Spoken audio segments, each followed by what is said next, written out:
What up, everyone? Welcome back to episode 14 of The Algorithm. I'm David Verjano here with JC Perez. We're back to kind of talk about what's been lighting up our feeds and all the DMs that we go back and forth on with what's happening in the world of marketing, AI, branding, and creative as a whole. Today we have a pretty interesting slate of topics that it covers a gamut. But as we like to start our shows, JC, what's lighting up your feed these days? What I'm trying not to have light up my feed is political commentary. I'm trying to steer away from that because you get into a rabbit hole, man. So no, honestly, the same old, man. AI tech is really like kind of filling up my feed right now, and all the new advancements and all the new updates. I felt like this week was like a big huge leap, like on the creative apps and like on the creative AI. I think you had shared one today that made leaps and bounds, man. So I think that's definitely what's lighting up my feed lately for sure. That, and again, I bet it has just by default because we're knee deep into that. Yeah, when you start running the ads, you start getting hit with the ads, and it just becomes a self-fulfilling cycle of it. I'm saving actually one of the things that's lighting up my feed towards the end just because it's so out of left field, but I think it's fun. And it's, the kind of random stuff that comes across the feed that you're like, how did this end up here? And why am I getting 8 of them now? But we'll get started with the rundown today here. We'll do a little bit of a brand review for a few different brands, cover the state of AI, talk about CPG and the moves that are happening in that industry. And then wrap it up with a few creative campaigns and a roundup of what we saw for April Fools, what different brands and people did collabs too on the April Fools front. So we'll kick it off here with Tostitos. They did a new logo and packaging. They did this in-house. They're showing here kind of like the before and after of where they were versus where they are now.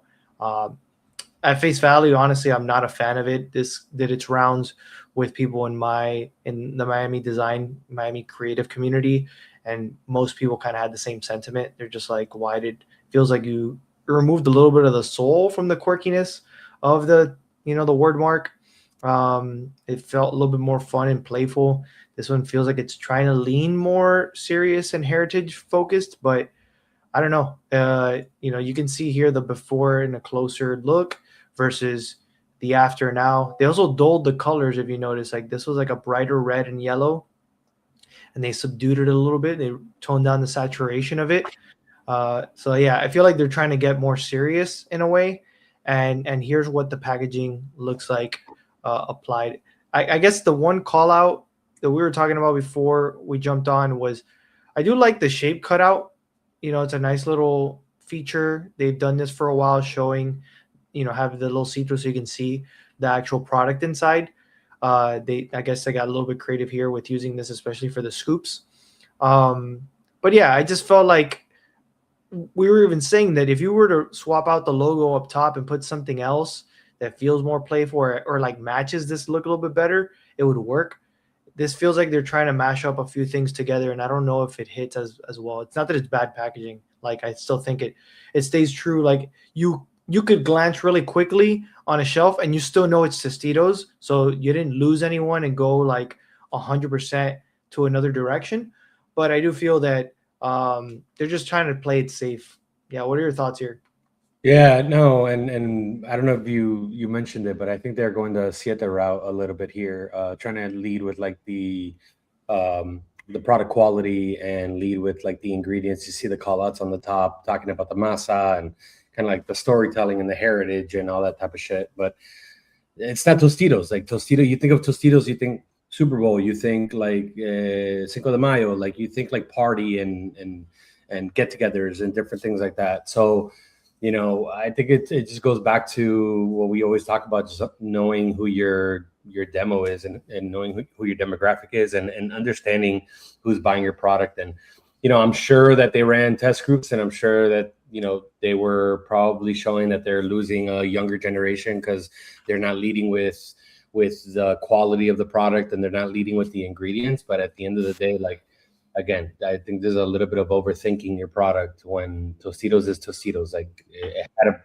a great place in the market for it. And yeah, I'm pretty sure PepsiCo owns also Siete, right? Like, yeah, now they own both of them, so they could kind of make these claims and not be afraid of the other brand kind of like jabbing at them because they own the other brand.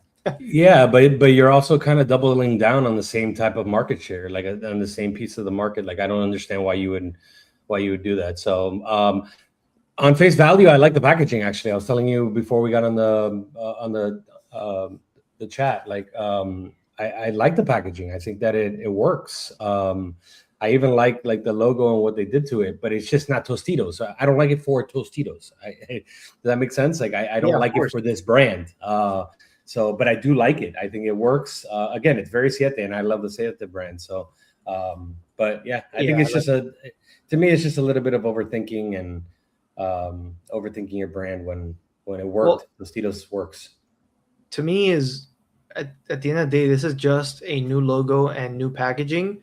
There's not like there hasn't been any other rollout of like how are they using the new typography. I'm assuming that just what they use on the packaging, like this kind of font, which I've seen used a lot now. It's like very bold serif typeface. Like, it's being used almost like too much at this point. Yep. It's like we're missing the mark here. And the reality is you're repackaging the same product. There's nothing new. They're talking about this call out, but it's not like they're actually doing anything different. They're just making it more, at the forefront. So I think they're trying to appeal to, I guess, a younger audience or a millennial and younger. But in reality, they think that we're kind of blind to the fact that, hey, we're going to check if the ingredients change. We're going to check if you actually did anything under the hood. Yeah, that's the thing. Exactly. and you didn't. And so to me, it falls flat for that reason, double. Correct. Like, it feels less playful.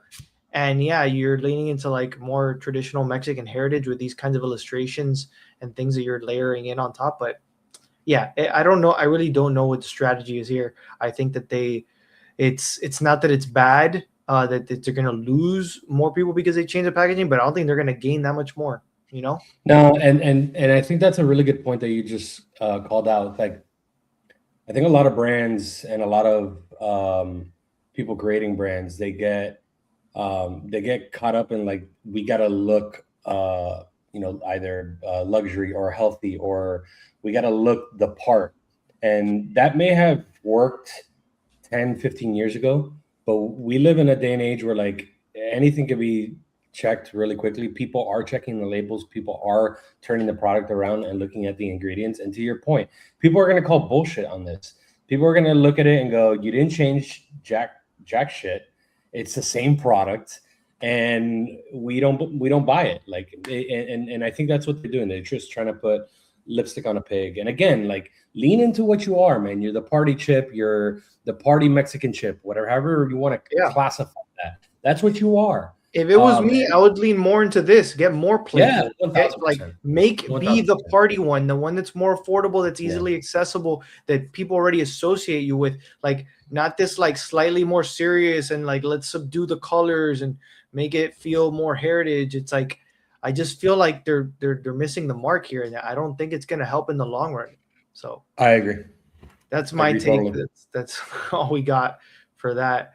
The next one here is ESPN kind of rolled out this new identity. There's a video here. You let me know if you can hear the audio, but it's kind of showing the refreshed brand identity and the motion design that's put into it, so you can see how like the different overlays, lower thirds, animations kind of work in their ecosystem, especially for broadcast packages and other kind of like digital assets. So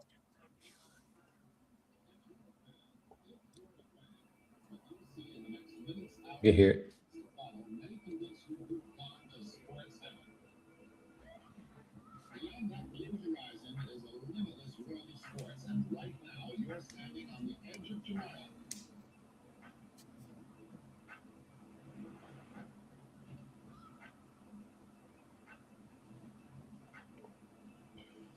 That's cool. I like how they're using the shapes here. That's really cool. They went with a bolder red.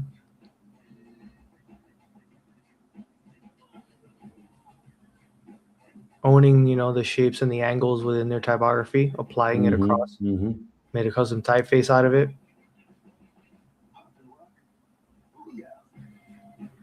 And wow, man, a brand that leans in. Go figure, bro. No, and it's now like, hey, kinetic typography, like motion design, using like this is a well done showing it in action. So, which is the ultimate expression of a brand is in action, and they are a sports broadcast company. So I think that this was like needed, and they obviously have a lot more competition these days, and people aren't tuning into Sports Center like they used to. But yeah, I think here you get an idea of what they were trying to achieve, and I think it's a good, they did a good job. Like ESPN is a legacy brand at this point, but they modernized it. They showed like this works both on a broadcast or a social piece or anything in between. So I think that was I had seen kind of like elements of it, but more in a static setting. So now seeing it all put together, I think it was really well done. Yeah, and I think this is a really good example. You always talk about this, right? Like the extension off of your brand. How do you use your logo, your brand assets in different ways? How do you continue to tie it into your story as a brand? And to me, this is what that is, right? They're not changing a lot. They're making these like subtle little changes in motion, like you said, changes in pop of color, or like kind of leaning into that red. Darker red, but I love this. Honestly, the only other change that I would have allowed ESPN to do was to go back to that original logo, which is dope as hell. Yeah. But they showcase it here. But I love it. I love when brands like this. ESPN has always been pretty good, outside of like the loss of market share and kind of like the business aspect that we can always dive into, but I feel like ESPN has always been really good at understanding its demo, understanding who it's talking to and communicating with, for the most part. And I think that this showcases that. They're leaning into that, and like you said, they're playing off of the angles. They're playing off of, like, there was one video portion there where they're like going with the runner. It's like that motion. Like, I love that, man. That's really like connecting the brand and your assets into what you are. So I like it a lot. And yeah, again, ESPN's pretty good about this usually. Yeah, and I think the takeaway here outside of their brand is something that if you are designing a brand or you have an existing brand and you want to like find a way to, liven it up, give it new life. And instead of like seeking out words for like new things, sometimes it's as simple as doubling down on the shapes within your logo and typography and saying like, hey, you can cut this out. It can become its own custom knockout. We did it with Session with the S, and it could become a frame for photos, for video. It just allows, it makes everything feel cohesive because you're literally taking shapes. It's like building something out of the very tool you started with. It's not like going out and seeking out something completely different and bringing it into the fold. So that to me is like anyone who's a creative or a marketer and they want to like figure out what to do with their brand and it feels stagnant. This is a really good case study of double down on something as simple as the shapes and the form of your existing identity. Yeah, and using really the assets that you have, because that's really what they did, and just building off on that. So yeah. And so this one here is actually a football club from Marseille, France. I don't follow them. I don't even know what league they're in, but I just saw this video online and I thought it was a cool. I just like when they show videos that show both history, like what we did with the Titans, showing like the background and why these decisions were made. So this video kind of does that here.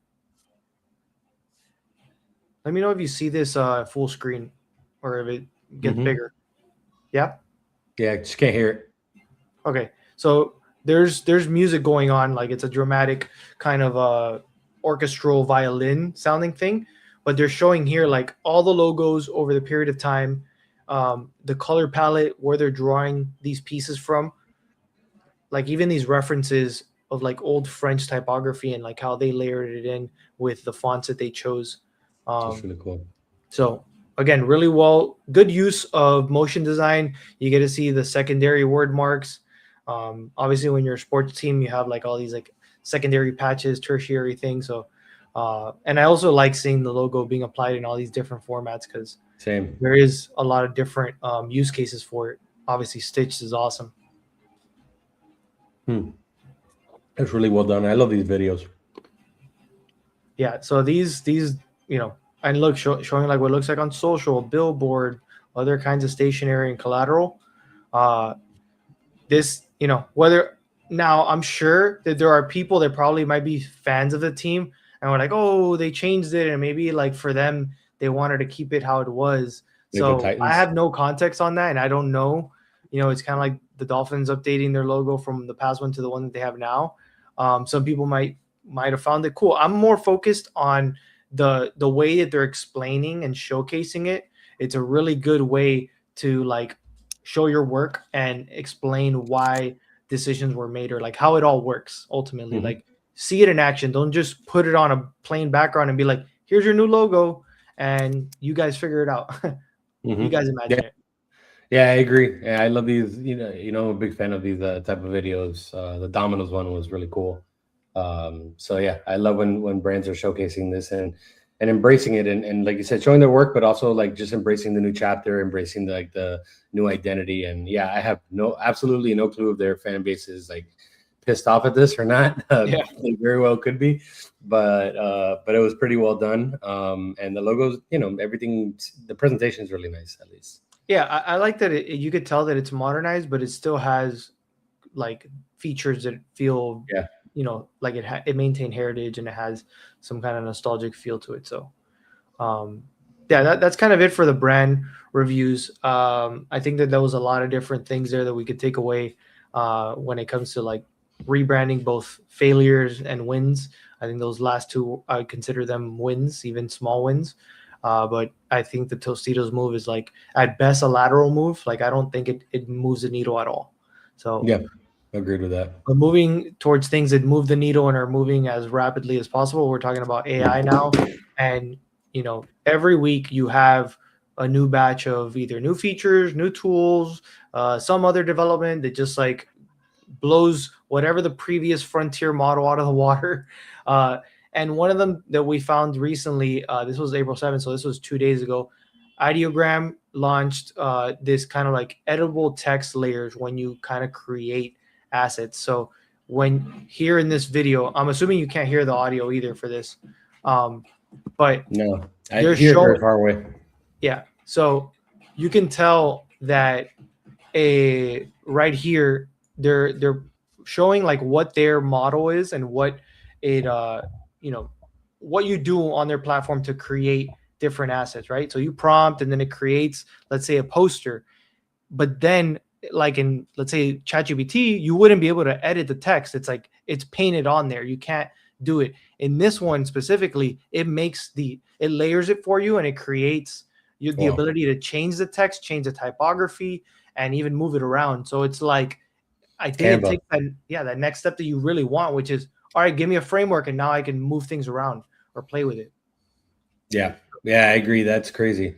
I've said it for a while. To me, the best like one-stop shop is Canva for all of this, and they've done a really good job of keeping up to date with AI, etc.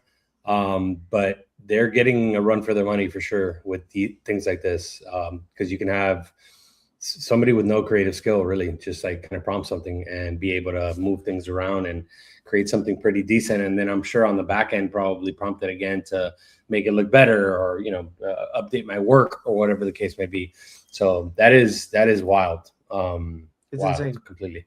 Yeah, like and you could tell this is not like, oh, nobody's gonna do this. You know that now everyone is gonna do this. Like all the platforms that have a visual model are gonna apply, like make sure that they have something like this, because it's gonna become, oh, if this is possible, why isn't it a standard, right? Correct. So I'm assuming that Canva will either they already have it or they will have it. I think they do have something like that. Yeah, so, I'm actually kind of playing with it now. I'm pretty sure they have something like that.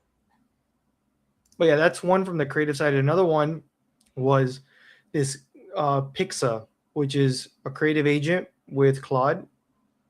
So this kind of video shows you, it's like a little suite, and it, they've tested a bunch of images already, but now you can connect it with Claude. And so now it's like another option for you to create something in Claude, right? So these guys, made that connection. They know a lot of people are moving to Claude, and you're able to, create these videos, create a bunch of different visual animated assets and stuff. And, for some people it'll work and they'll find it sufficient. Obviously, with a lot of these things, there could be limitations, or it's going to give you like above average looking things, but nothing that's like out of this world. It's more of like following what is considered good and not like trying to push the needle and do anything like cutting edge or new. So these kinds of tools, it's great to be able to scale. I still am not sold on the fact that like, oh, you're going to do something truly creative. Like you're more scaling things that and feel safe doing versus like I'm exploring this new territory. I'm getting experimental and I'm trying something that's super out of left field. So again, most people, that's what they use it for. So I expect this kind of thing and other tools and integrations to kind of become more prominent. Yeah, and I think like everything that we have nowadays, it hits Instagram or whatever, and it, it's this is taking over Canva, whatever the claim of the week is, and it kind of always goes back to like they're really good, but they're not going to take over all of your work. They're not going to do the work for you for the most part. And I think that's why we were so like intrigued and amazed by Perplexity, because it does do a lot of the work for you, and there is a lot of workflow that it could take from you. But even then, it has its flaws, and even then, it has its drawbacks, and it becomes another tool in the system or a tool in your toolbox to advance, enhance, and improve your workflow, not completely take over your workflow.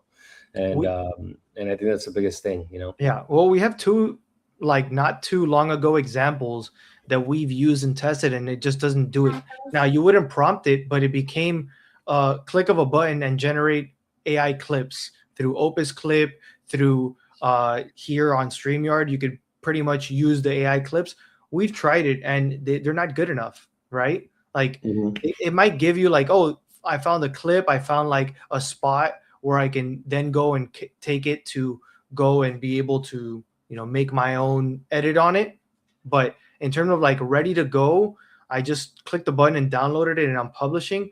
There's very few. And you've seen people use the generic Opus Clip look, and it's starting to hit a point where like you've seen it so often that you feel like it's not as interesting.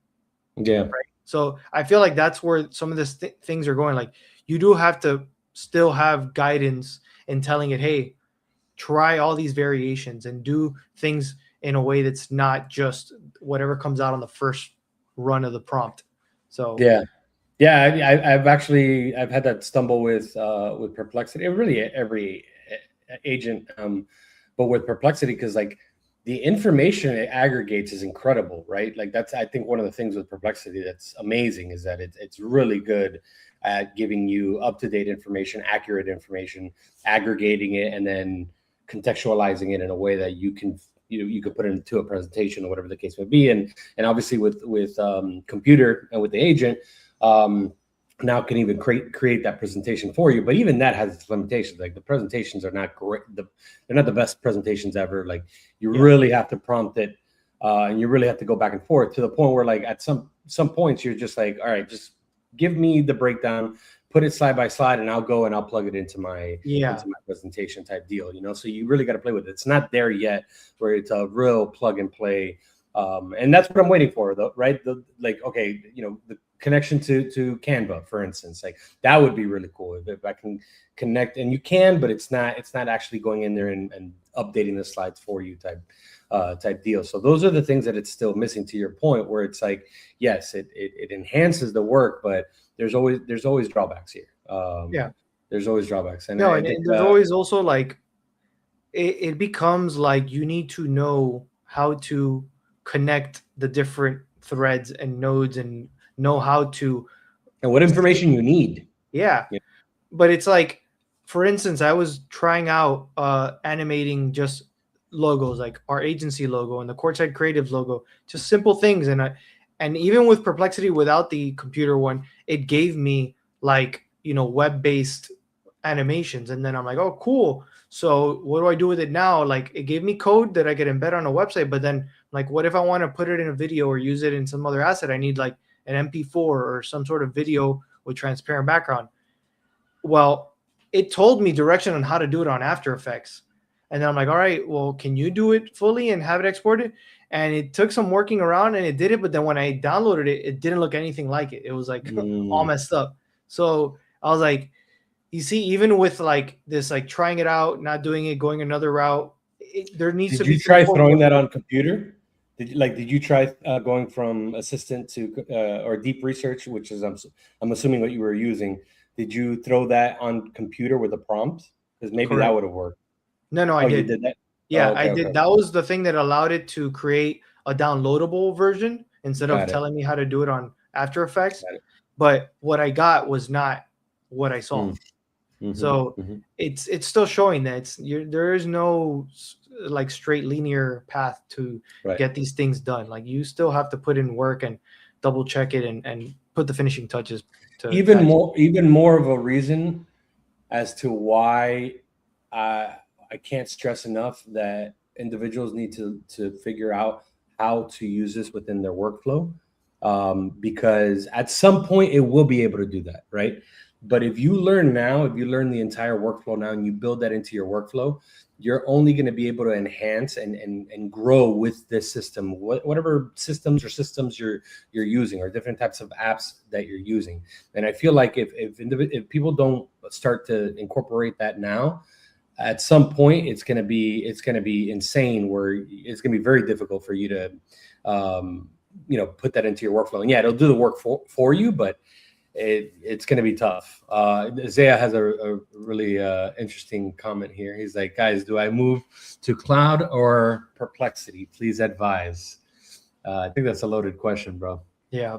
I mean, well, the good thing is you get Claude through Perplexity. It uses all the models. So it's now, if you're going to be like developing and vibe coding heavy and you just want to go straight Claude for that, that's what the move is for most people. But I think Perplexity, you cover most of your bases of using Claude for what it's good for and all the other models for what they're good for as well. So obviously we're biased here. So yeah, very biased. I haven't used Claude, like full transparency. But I've kind of married myself to Perplexity, to be honest with you. I've dabbled in it. I mean, it's clean. The UI is nice. You've seen, it being out there in the wild. And it's pretty much a matter of taste at this point. The key differentiator is that Perplexity has all the access to all the models. And then if you go the Max route, it has that whole model console concept, which is you get to choose the different models. Like it will cross-reference all four and come back to you and show like how they're alike or not. And like it's insane. It's a thing that you would have to do manually, like run the prompt on each one and come back, and then you yourself have to make that determination. It is aggregating and then analyzing and telling you basically the summary of like, hey, this is a through line. This is what they all say versus this is what Perplexity recommends versus, Claude or ChatGPT. And to me, one of the game changers too, and we talked about this last week, is the web browser, like the Perplexity web browser with the assistant.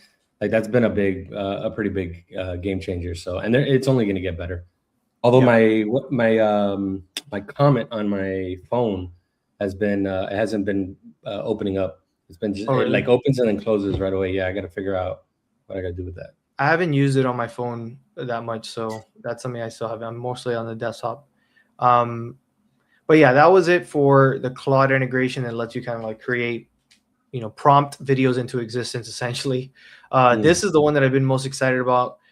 I use Figma a lot, and they acquired Weavy late last year, but they hadn't kind of said when they're going to integrate it. And so this is their first kind of like early release of like how you can use it. It's still two separate platforms. Soon it'll just be like a tab or integrated within Figma, but now it's still like you go to weave.figma.com instead of going to weavy.com, and you use it there. So here's kind of like a top level view. Wait, so it's not integrated yet with Figma? No, it's on their domain, and you can kind of like connect things there, but it's not fully integrated. What they did here, do you hear the audio or it's not coming out? Here. Okay, so I'll pause it here so that we can speak to it. But what they did is they gave existing Figma users credits to use on Weavy on this Figma Weave platform, so that you can start getting accustomed to it. And then in the coming months, they're going to start integrating it fully. The key thing is also each one had their own subscription, so they have to figure out how to integrate that. That's why right now, in the meantime, till they figure that out, it's still two separate things. They're just giving you some credits to be able to use it in the meantime. But I was messing around with it. It's insane, like this node-based strategy of put a prompt, pick what model you want, connect it to a visual thing, make something on Nano Banana, boom, connect it to a video model, animate that video, and then have basically variables or like variations that you can create, and it shows you all the way through how those things are connected and how you can, like, all right, he's wearing a red shirt, a blue shirt, and a green shirt, and so you have all three variations there. Like, I like this one, I'm going to make a video out of it. So it's it works with credits, same way. Yeah, as like same like in free pick, essentially. Yeah, okay. Now each one has their own denominations. Like, I know, in one platform, it's 100 or 250 credits, but you have like 14,000 of them. And this one, it's like you don't need as many, so it scales down depending on what their credit system is. But overall, it's like the more frontier models, they're gonna charge more credits for it, versus like the ones that are more cheap and fast and a little bit older. You obviously get them for way less. But I think like in kind of parallel to the way that I use Perplexity, and I feel like Perplexity to me is like a really good one-stop shop. Like for a creator, for a designer, man, that really kills two birds with one stone. Like if you're creating a website, if you're creating assets on Figma, whatever the case may be, like now you can create those assets, like actually create them, like, build them out with Weavy, and then right there you have that integration as to putting them on Figma, and then Figma can go live with a website and everything, right? You can basically deploy a website from Figma. So yeah, I'm telling you right now that this is also this is why Adobe wanted to acquire them, because they were going in the right direction, and the fact that merger didn't work, I mean, I'm almost glad, because like Adobe products, man, I was doing these social templates on Photoshop because that was a preferred, program that the other team that I'm handing it off to is going to be using. And the second I started making all these different artboards, it started slowing down, and I messed with my settings. I did a bunch of different things. It just showed me that the way it's built is very like CPU intensive, memory intensive, and they pretty much like it slows down the second you try doing like multiple things. It's only made for like focusing on maybe one or a handful of artboards at a time. You can't be like what you see me do on Figma. I'm like duplicating and creating versions and leaving a breadcrumb so I can see like how we got here. I can't do that there. It slows down. It takes me double or triple the time to do that. So this is gonna make it even easier. I'm not even leaving until when they integrate it. I'm not even leaving Figma to generate the assets that I'm gonna plug into those social templates. And the board, the website. I was thinking about how we build out our ad strategy, and then the actual ads themselves. Like we build that out on Canva. Canva has the whiteboard, and it works there because exactly. So Figma has a whiteboard, exactly. So, but I'm thinking now is like Figma has that extra step where you can actually create the asset there. Well, Canva you can, but I feel like that AI prompting and that that what is it, the nodes style, like that's a big deal, man. It's a huge deal.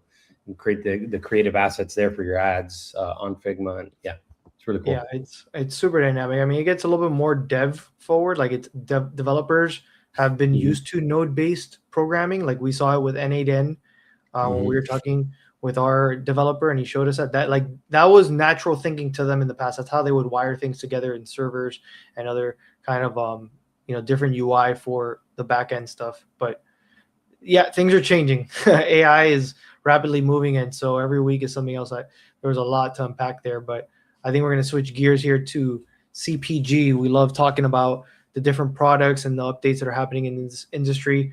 Two major ones, literally today, this morning, Grüns, which we've been studying, acquired by Unilever, undisclosed amount, but as of last year, I believe they were like valued at 500 million. Something like that. They had a valuation around that. So I'm assuming it's somewhere around that, maybe more. I don't think it's $1 billion company, but I think that it's like several hundreds of millions of dollars, which is insane. Yeah. This was founded in 2023. It's only been 3 years, not even. $300 million revenue. Wow. 300 million. Okay. Yeah. There was I think here it doesn't open up here, but on the side it's opening up it said Grüns reached a 500 million valuation 11 months ago. Valuation, yeah. So that's where 3 years into it. It's insane. So yeah, it just shows that. I mean, obviously there's a whole thing of selling out, but when they come to you with that kind of money, it's really hard to turn down. After 3 years, man. Yeah, exactly. Especially that fast. I mean, it's arguably you could say that he could have held on and kept growing the value and gotten more later on, but we know that this industry is it's ever changing, especially with the form factors, with other competitors. Like who's to say that in the same way that it quickly rose up, that another one overshadows it or takes a dip because of something. So it's hard to blame him to be like, hey, let's go integrate and establish ourselves and just be what we are, and we're pretty much set, or we'll have like more of a long-term outlook because we have all this funding in part of this new conglomerate. But yeah, hopefully the quality doesn't go down. Hopefully it doesn't lose some of the fun aspects of the brand. Yeah, I don't blame him at all, man, especially after COVID. Like, you never know what's going to happen. You never know what could happen. Like, so take your valuation, sell off and right into the sunset, which I'm sure he's not. He's probably an entrepreneur and he's going to create another product. Yeah, I'm curious to know the terms of, is he staying on? Is it, is he going to be more active, or how that's going to play out? Usually there's at least a period where they stay on board, because like, you don't just buy it out and say, hey, leave tomorrow. Like, they got to still run the ship. They got to integrate. They got to find ways to make it work within the greater portfolio of companies. So I don't know. We'll see. There's definitely a lot more that's going to come out from this, but this was legitimately less than 12 hours ago. That's wild. Wild. And then another one, we talk a lot about protein, and there's a lot of protein in this episode too. There's a protein soda created by Matthew Postlewaite. I probably butchered his name, but he's a CPG and a CPG veteran, Jeff Church. And it's coming out at Sprouts. So they definitely had that background. They went straight to retail. And it's called Proda. So protein in a soda, 10 grams, 3 grams of fiber, 0 sugar, and only 45 calories. Wow. So, I mean, it looks pretty clean. There's nothing like that stands out. It has the crunch fitness style of the compressed thing going for it. So they're trying to be like playful, but have like that like nostalgic masculine feel of a old school pumping iron gym. And I think it's probably going to do well early on, unless the flavors absolutely suck or the texture sucks. But I don't know, man. I'm always shocked by what they're innovating when it comes to beverages, because they've gotten protein and creatine and a lot of things to taste way better, or mask it at least, than what it used to 10, 15 years ago, man. Yeah, they did. I think sometimes too, especially in the CPG industry and this functional food industry, it's really like, if you could be first to market, sometimes it doesn't even matter if it's not a great taste. People, because of the benefits and because of the functionality, they're gonna kind of roll with it. This happened with Real Good Foods when they originally came out, like 10 years ago. They had it was like a chicken pizza. That's how they got famous. that you would either put in the microwave or the air fryer or whatever the case may be. And it didn't taste great. It tasted okay, but they were like the first to market. It was like a pizza that you can have that you can, you know, then they were able to ride the wave of the keto market or the keto industry. But it didn't taste great is my point, but they were first to market and they were able to build a brand based off of that. So I'm not really worried so much about the taste so much as I am like, this is a really cool product, man. Like that's pretty good innovation. Because you do have like the protein like seltzers or whatever the case may be, but to have a protein soda, I think is definitely different. And again, you get the functionality of having those 10 grams of protein, and we talk about it all the time, man. Now with the GLP-1s and now with people eating less because they're on these drugs, these type of products are going to be more and more prevalent in the market. Yeah, and it's tapping into a behavior that still exists. Like people still like non-water beverages to sip on throughout the day, or sparkling water, like, you know, the LaCroix of the world and those kinds of things, like just bubbly water. So something flavored, something that like give them a different taste than water. We obviously should be all drinking more water, but this is just a natural thing. Luckily, like I'm not a big soda person in general. I usually just use it whenever I mix drinks, essentially. I'll have like the occasional, I don't know, ginger ale or Sprite or something every once in a while, but I've never been a big one. But when now there's something that actually has a benefit, a perceived benefit, I don't know if all the other stuff is good or not, but definitely 10 grams of protein and fiber in there. If I'm out on the go and I need something that I feel like should be a little bit healthier, I'm going to grab one of these. Yeah, no, I agree, dude. And honestly, like, you know, your protein drinks are going to obviously have like, you know, 20, 30 grams of protein. But if you are a big like soda drinker and you have one or two of these a day, that, I mean, you're getting functionality out of it, at least, you know. Yeah. I'd love to see the ingredients, but yeah, cool product. Yeah. This is ridiculous. The last one here, as Andrea from Snack Shot, I love her commentary. Men are about to be scammed like they've never been scammed before. It's like creatine like seasoning. It's basically Himalayan salt that has quote unquote creatine in it. Unless this was on March 6th, so it wasn't an April Fool's joke. I was like, oh, is this a joke? No, they say that there's creatine in there. I assume with the amount of salt you put on things and the actual amount that's in there, like this is minimal. This is like indiscernible amount of creatine must be in there. But it says creatine on a Himalayan salt product now, and this is where the state of like these few ingredients we keep running into, protein, fiber, and creatine, are just like taking off. Look, man, creatine is also having another moment right now. We talked about it. I'm a big proponent of creatine. This is fucking ridiculous. Do not buy this product. This is insane. Like, also the amount of creatine that you're gonna get in this type of product, like you're not gonna put that much salt and you're not gonna get that much creatine, you know? Yeah. So like you see what you have to scoop to get 5 grams. So and also, you just look at that, you're like, if I get 5 grams of salt, I'll have a small percentage of that is going to be creatine in the first place. So what, I got to put the whole thing in there to get this is what I don't get, bro. This grinds my gears, man. Like, why do we overcomplicate these type of things? Creatine is literally the easiest thing to incorporate into your day-to-day. Like, either put it in your protein drink, put it in your coffee, like whatever. If you use creamer in your coffee, just put a scoop of creatine in your coffee. Like, I don't understand this shit. And you can get 5-10 grams without changing the taste of your coffee. Dude, I put it in my espresso and I don't even taste it. I don't taste at all. And I put it in my espresso.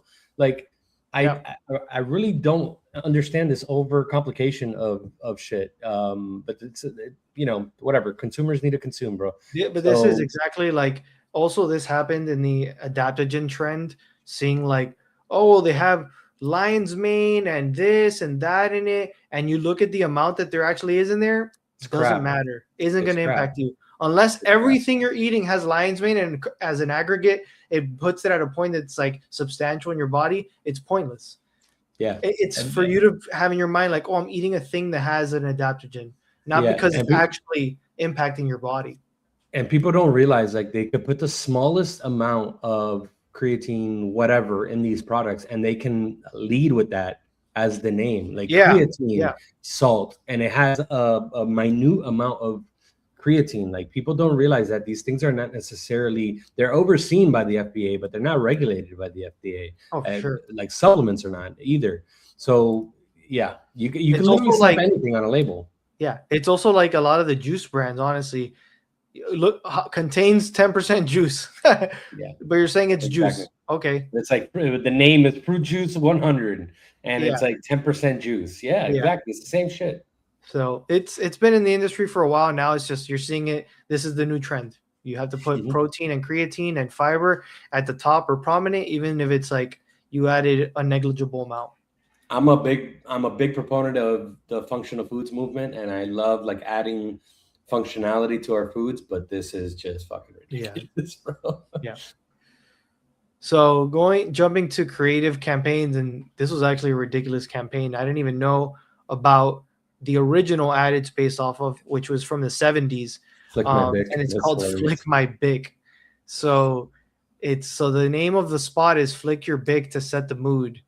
And you have this happening. When the night loses its flame, flick your Bic and reignite the romance. Flicking Bics and flicking Bics. Oh yeah. Flicking Bics. Flicking sticks. Flicking Bics. So funny. Set the mood to seduction. Flick your Bic. So it's just a ridiculous spot, right? But it's great because the humor is obviously self-deprecating. Like you're not supposed to take it seriously. It's overtly just over the top so that people can know that they're joking. But it's such a good, it catches your attention. It sets a different mood that you're not. I mean, you're selling lighters, right? Like think about how creative that is. Lighter, exactly. We're just talking about a lighter. But here's the actual like original commercial from 1976, which it's based off of. This bar is dark. With a flick of my Bic, I can see your writing. Coffee, tea, or a flick of my Bic. Flick the Bics, huh? Flick the Bics, huh? Why just light up Flick your Bic? It's smooth, easy on the thumb, and you get thousands of flicks from a single Bic. The Bic do 10. Stop flicking your Bic. It's so absurd. 70s absurdity was amazing. Like we saw that in the McDonald's spot a while back. The whole like trippy kind of psychedelic thing. It has this like free spirit to it, and it leans itself to being. It could be humorous or it could be very like carefree. And I think that this is a good one. It leans into. It sounds perverted. It sounds like something's bad, but it's not. And I think that's a good hook. It's like traditional way of getting people's attention, and then it rhymes. So it did like a solid job of getting all those things aligned and making it at least memorable for me. Yeah, I always said, man, I love when brands either don't take themselves too seriously, which they obviously clearly don't. And like you said, it's a fucking lighter, so don't take yourself too seriously. And then B, I love when brands like play with sexuality and like kind of like that innuendo and the tabooness, if you will. I love it. I think more brands need to lean into that. I think we're and still in a lot of ways a very I don't think stuck up society is the right word, but like a very closed off society when it comes to like tabooness and sex and like just pushing boundaries. And I love this. I love that kind of like the flick of the Bic. Like it is kind of perverted. It sounds like something else, but I love that shit, man. That's awesome, and it catches your attention. It does what it needs to do. It catches your attention. It makes you laugh, and it makes you remember Bic. I don't know the last time that I talked about Bic. Yeah. But now, honestly, just because of the commercial, if I go and I need to buy a lighter, I'm gonna fucking look for a Bic. Yeah, because I love their commercials. So it's basically one of those things that advertising and creative work should always try to navigate those friction points. You're saying like, oh, there's this element of there still isn't as free of a play when it comes to anything like sexual or certain kind of topics. And advertising and being creative is about brushing up against those things and getting people to either see it in a different light or reframe it for something positive, and like having commentary on it that feels impactful or helps people feel seen. And I think that that's what is happening here. It's like not talking about anything serious, but it's the way it's presented. It kind of brings back this element of like, hey, why don't we, I know things could feel chaotic, but why don't we just take a moment to like appreciate this kind of absurdity? Agreed. I love it, bro. So that was it for Bic. And then Pringles came out with their own. It's another, I think we're seeing a lot more of this absurd humor being brought out by certain brands. And Pringles has been on that side of things for a bit, but I think this one's a funny one.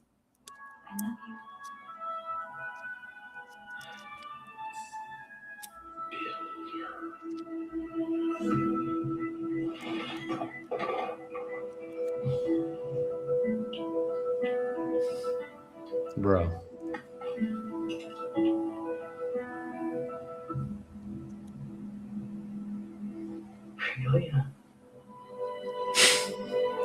That's hilarious. Galina.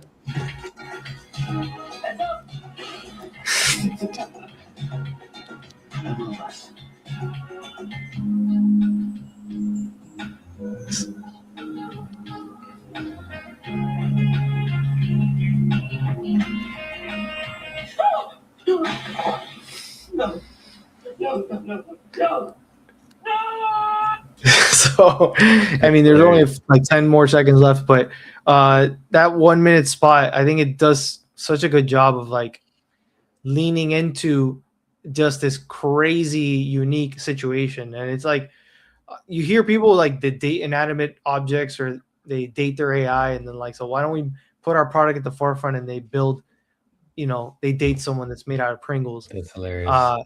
And yeah, and just placing it in these different contexts, that's scalable too. Like you could have done so many other scenes with him out with the, the Pringle doll, and that's a good concept, I think. And I think, and it has legs too, because now you can bring her back. You can like, he can remake her. So yeah, there's a lot of legs there.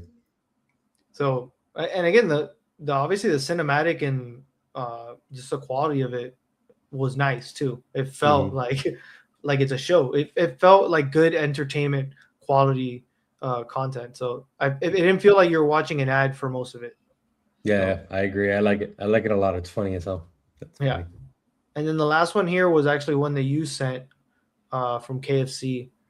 So they created the Finger Licking Machine music track to promote new box feasts. And I guess this is like the cover of the album. So it looks like this guy's about to drop the hardest beat.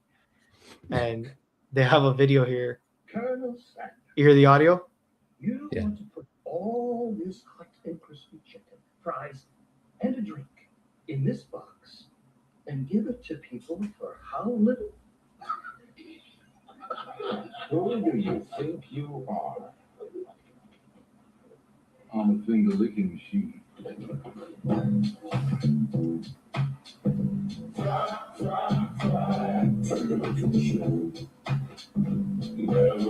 It's just too much chicken for too little.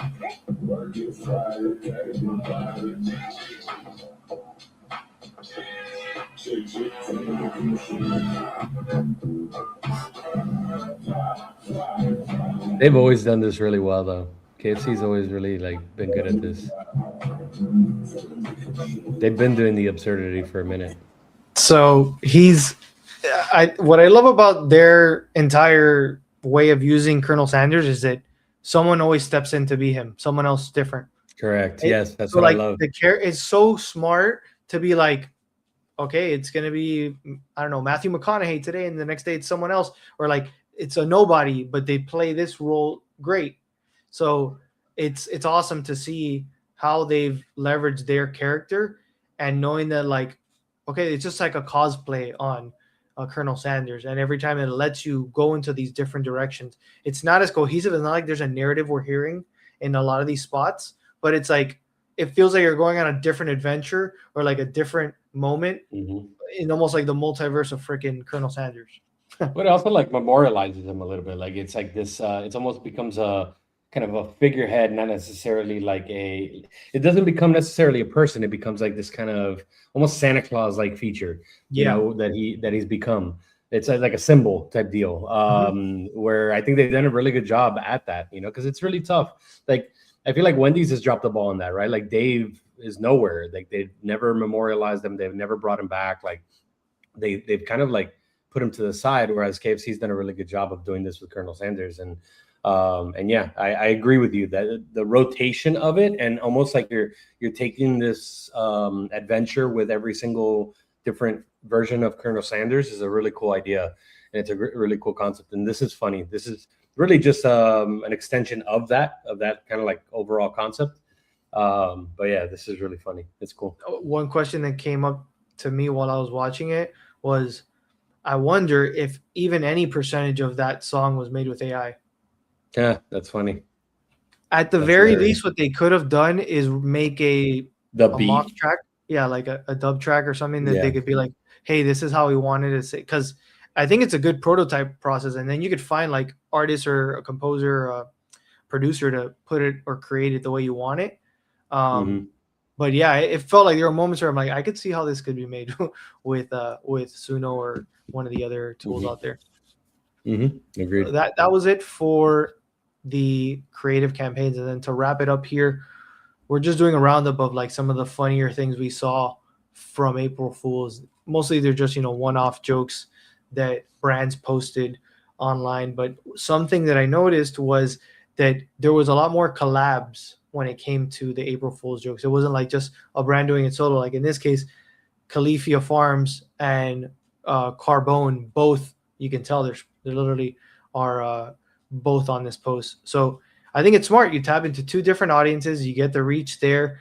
They're not necessarily overlapping, but there's some overlapping maybe in terms of audiences. So I think that it works in both of their favors. I feel like Carbone's trying to become more mass appeal, mass market, whereas it used to be a like exclusive thing. And then Califia is just trying to like find new ways to stay relevant. And they do a lot of these collabs, and that's the real ones, not like a spicy vodka creamer. But I thought it was a good one, and obviously it looks real. I don't know if this is just AI or they did a shoot with something, but it looks real.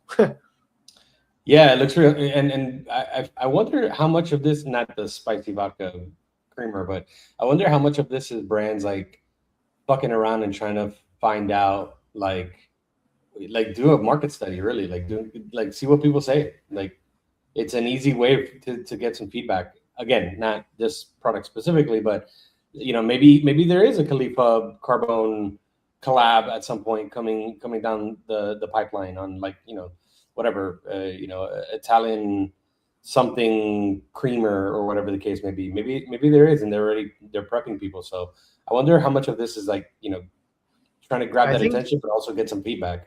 Yeah, I think that's almost like a second order effect that's like unexpectedly part of it. Because at the front, you just want to do something humorous, entertainment-wise, that people would like share and boost you into relevance again. Because this is not a real product. But then you look at the comments and you see feedback, and you're like, all right, maybe. Real gross. Yeah, for sure. This would be terrible. It would be terrible. I can't imagine it, honestly, but it looks so real that I'm sure some people were like, what? I'm about to piss people off, but that can't be any worse than pumpkin spice latte, brother. Oh yeah. Never been a huge fan. Like I've tried it, but I've never gone out of my way to get it, honestly. I don't know if you caught on to this that show Love Island. They made like a fruit Love Island on TikTok, and it's all AI. And so they have these different characters. So Welch's made it seem like they were doing these are real characters in that That's fake funny, show. And so it looked like you could see it almost looks like a Pixar character or like something that's already exists, but it's all AI based and it's all making fun of that show in its own way. And people were watching it, but so they came out with it to make it seem like they did a collab. It didn't actually collab because it's like a channel mostly on TikTok. But I think it got people's attention for sure. Even though I would have seen it and known that it was BS from the beginning. I could see how you could catch some people on it. That's funny. So another funny one here is Olipop collabing with Good Wipes here to show like probiotic wipes essentially. That's like I can't imagine what that's like. Listen, bro. I've seen worse. Yeah. Well, look at just the shoot. It looks legit. I think they just put this in here and then they have like that's the only thing they needed to like composite or AI in there. But yeah, for sure. This looks legit. Another one here is baby bottle pop. They made fun of the trends that we're talking about. So you have fiber, protein, salmon. They called it like the adulthood survival collection. They obviously followed up and said it was fake, but I thought again making fun of the trends that we're talking about. Then these guys, Dymatize did the inverse. They're like, oh, we're releasing no protein. That's funny. Introducing ISO Zero proteinless powder. No protein, no muscle support, just vibes. just vibes. My macros are confused, but my taste buds, they're thriving. No cap. Dymatize like, ISO Zero proteinless powder. That's funny. We're adding protein to everything.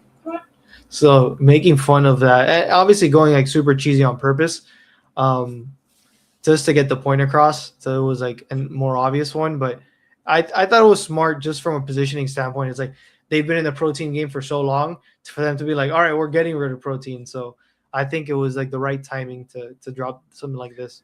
The Pop-Tarts one, bro, like that looks like a real product. Like not only does it look like I would a real try product, that, by the way.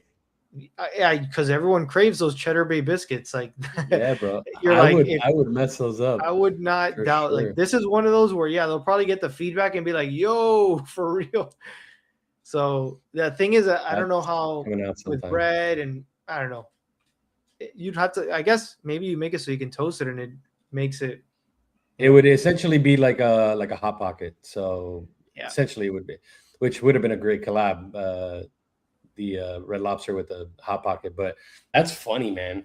Yeah, there has to be some sort of collab in the future with either Pop-Tart or Hot Pocket, which I'm sure. Yeah, Hot Pocket I think is a smart one, but because they're already in that microwave. Like, I mean, Pop-Tarts is too, but a lot of people eat Pop-Tarts cold too, so it's like a weird mix of like. I eat them cold. I don't think I've ever heated up my Pop-Tarts. I wonder like what the percentage is of people who buy it and like actually toast it versus. Don't. That's interesting. I think more times than not, I would not toast it like 80%. That's a good question. We gotta make a clip out of that. Do you toast your Pop-Tart or do you have it cold? Yeah, that's actually now there's a way to do a poll in here. I have not tried it, but maybe that's something that we could drop in here. Do you have your Pop-Tart cold or hot? Cold or hot? Did you ever have toaster strudels? I remember that commercial. Yes. Toaster strudel. Dude, I did have that a lot as a kid. Those were good, man. So I don't know how people can vote, honestly, but we could actually put it over here.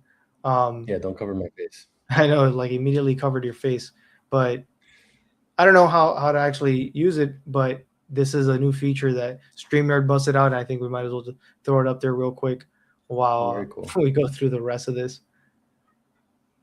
A funny one, though, this is the last one, is Dude Wipes. Dude Wipes, they're always the best. This is just over the top. It's amazing. A butt mask with 2 S's for ass, obviously, and then they just show it mocked up in so many different ways that you're like, damn, it looks almost real. Like, it's insane what they've done. And comfort and restoration, incredible. Showing it in use. That's hilarious. This is crazy. And then just this, like, dude, what a fake photo, but it feels so real.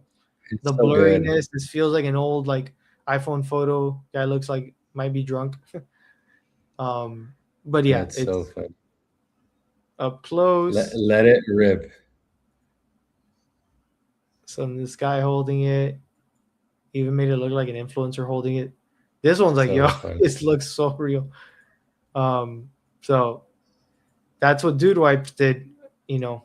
They're the best at this, honestly, bro.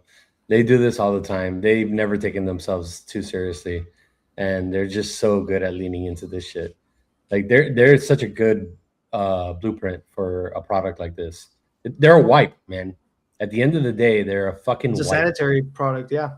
It's a wipe. It is a sanitary product that has always been a low cost type, product, and they've been able to mark it up in an industry that is they're obviously for men, and B, like they've carved a niche against wipes, just like baby wipes, which was always the predominantly, like everybody would always go to baby wipes. So like they're the best, man. They really are. They've carved out such a good little industry for themselves, and like I told you, these guys have been at it for a long time, man. So good for them.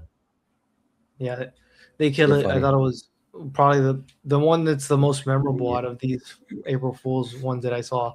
I was like, yo, that's well done, and it matches up. When I first saw it, I saw it like a couple weeks ago. When I first saw it, or a couple days ago, I thought it was a butt plug. I thought they were messing around with butt plugs. I was like, bro, they're going hard, man.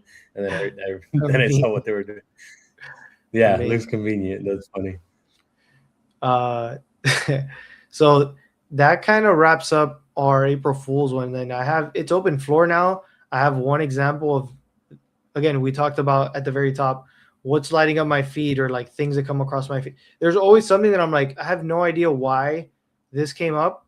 And now I get hit with like 8 different ads. So like, it's a bird I've never heard of since like a few days ago. And now I see it everywhere. And I think it's called an Weibo or a Weibo because that's what it sounds like. So if you hear this. What is that, dude? And these birds are aggressive too, by the way. Like they got close to people and they were just like try and go at their ankles and stuff. They don't really like hurt you. But it's just insane how it went from, I don't really get a lot of bird content. The most I get is like owl stuff every once in a while because of the stuff that we post. But like, I don't know, maybe it took me to this other world of different birds. And this one, I swear to you, I've gotten like 6 to 7 different videos over the past few days. I'm like, what is going on? That's funny. You know what? I've been hit hard because we moved a couple of weeks ago. I've been hit hard with the AI, like DIY home improvement ones. Have you seen them? That like they're like yeah. Like that they fast, show before, like fast-paced. they show what's it called, the motion, the time not lapse. stop motion. Yeah, the time lapse of fake things being done. But it looks so good, man. It looks so good. Like a lot of them. I watched the entire thing. I'm like, damn, that's pretty good.